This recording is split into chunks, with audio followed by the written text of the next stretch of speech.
इस बुक में बताया गया है कि विचार एक बीज है और चरित्र उसका वृक्ष है। जेम्स एलन ने एक पुस्तक लिखी जो एक साधारण विचार के साथ एक सत्य पर टिकी हुई थी। मनुष्य अपने विचारों का एक तरीके से योग है, जैसा सोचता है वैसा ही वो बन जाता। ये कोई जादू नहीं है, न कोई खोखली प्रेरणा है, ये जीवन का वैज्ञानिक नियम है। हमारा मन एक बगीचा है और विचार उसके एक बीज है। अच्छे बीज डालेंगे तो सुगंधित फूल और मीठे फल लगेंगे, लेकिन अगर आप जंगली घास और कांटे उगाओगे तो आपको कांटे ही मिलेंगे। एलन साहब कहते हैं अपने जो बुक है उसमें कि चरित्र कोई बाहर से थोपी गई चीज नहीं है, वो हर पल के विचारों से बनता है। कोई आदमी तुरंत बदल नहीं सकता, लेकिन वह आज से अपने विचारों को बदलना स्टार्ट करे तो वह खुद को बदल सकता है और एक दिन वह पाएगा कि उसका पूरा जीवन बदल गया। और ये होता भी है।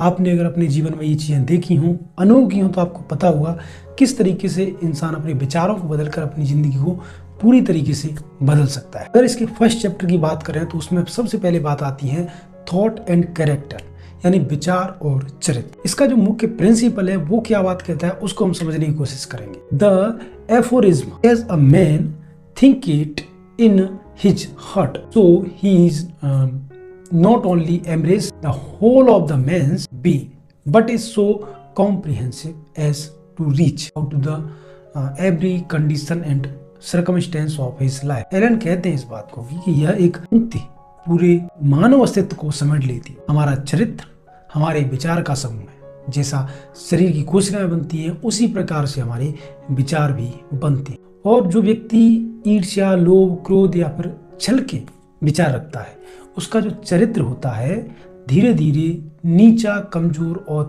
बदसूरत बनता जाता है। जो व्यक्ति प्रेम करता है या फिर करुणा, साहस और सत्य के विचार रखता है, उसका जो चरित्र होता है ना बहुत ऊंचा होता है, उज्जवल होता है और बहुत ही अट्रैक्टिव होता है। अगर इम्पोर्टेंट बात करें इस बारे इन विचारों के बारे में तो हमको पता चलता है कि एलन एक कड़वा सत्य बताते हैं। जो लोग दूसरों को दोष देते हैं एक तरीके से, वे अपने ही विचारों में गुलाम होते हैं। कोई दूसरा व्यक्ति तुम्हारे चरित्र को तब तक नहीं बिगाड़ सकता जब तक कि तुम खुद उसके बारे में बुरे विचार अपने मन में आने दो। तुम वही हो जो तुम सोचते हो। ये तुम बदलना चाहते हो तो पहले अपनी सोच बदलो, क्योंकि जब तक तुम अपनी सोच नहीं बदलोगे कुछ भी नहीं हो सकता। अगर विचारों के प्रभाव की बात करें तो इसका जो दूसरा नियम है वो बताता है effect of thought on the circumstances, यानी इसका जो प्रिंसिपल है, अगर उस प्रिंसिपल की अगर हम बात करें जो है वो है कि a man's mind may be liked to a garden, may be intelligently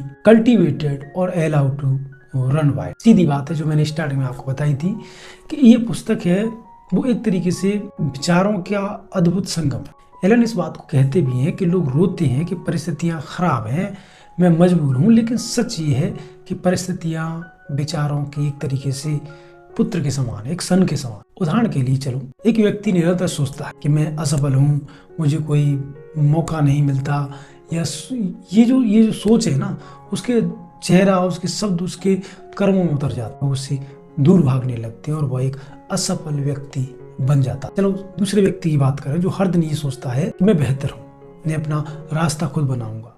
वो अवसर ढूंढता है, सीखता है, मुस्कुराता है और परिस्थितियां उसके सुकून देने लगती हैं और वो पा भी लेता है जो वह करना। तो ये एक तरीके से दिमाग की सोच है। गहरी बात यही है जो एलन कहते हैं अपनी बात में कि आत्मनियंत्रण और विचार शुद्धि जो होती है वो मनुष्य की परिस्थितियों का उसको एक तरीके से पूरा कंट्रोल दे देती है। जो व्यक्ति ये समझ लेता है कि मैं अकेला अपने विचारों का मालिक हूँ, वह दुख और सुख, हानि और लाभ, मान और अपमान में बिल्कुल एक स्तर पर रहता है। वह परिस्थितियों में नहीं पड़ता, वो उनसे लड़ता है, बदलता है।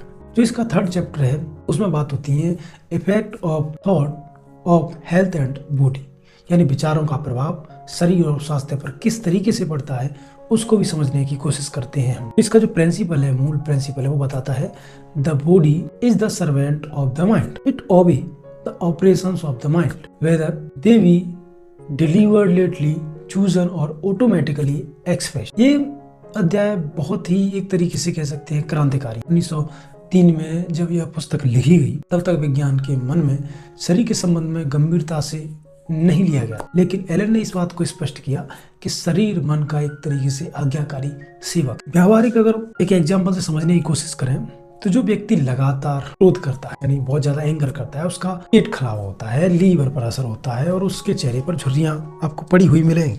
और जो व्यक्ति डर और चिंता में रहता है, उसकी नींद उड़ जाती है, हृदय की धड़कन एक तरीके से इम्बेलेंस हो जाती है, उसकी जो इम्यूनिटी है ना वो भी कम हो जाती है। और जो व्यक्ति प्रेम, शांति, आनंद के विचार रखता है, उसका जो शरीर है वो स्वस्थ रहता है, चेहरा दम दमाता बिल्कुल चमकता सा रहता है और आंखें भी उसकी एक तरीके से तेज लिए हुए रहती है। आज का विज्ञान भी यही कहता है। प्लेसिबो इम्पैक्ट जो साइको और न्यूरो इम्यूनोलॉजी स्टेट रिसर्च है, तब एलन की एक बात की पुष्टि जरूर करते हैं। एलन इस बात को आगे कहते भी हैं, शुद्ध विचार ही सच्ची दवा है। बीमारी अक्सर अशुद्ध विचारों का शारीरिक रूप से शरीर पर बुरा असर पाड़ती है और वो करने देती है जो शरीर के लिए अच्छा नहीं है। यदि तुम स्वस्थ रहना चाहते हो तो सबसे पहले अपने मन में जो ईर्ष्या, घृणा, लोभ और जो भय है ना, उस चीज को खाली करो। उन चीजों को अपने दिमाग से निकालो, अपने दिल से निकालो। बात करें विचार और उद्देश्य, यानी थॉट एंड, इसका जो मुख्य प्रिंसिपल है, अगर उस प्रिंसिपल को अगर हम समझें, he who has no purpose in view drift like a ship without a rubber. Allen कहते भी हैं इस बात को, जब तुम तय नहीं कर लेते कि तुम क्या बनना है, तुम्हारे विचार बिखरे रहते। दिस विचारों को शक्ति देता है। ये अगर इसको एक स्टोरी के टाइप से समझे तो समझते हैं अपन कि एक युवक है, हर साल नया काम शुरू करता है, हर बार छोड़ देता है। उससे एलन ने इस बात को पूछा कि मैं असफल क्यों नहीं हूँ।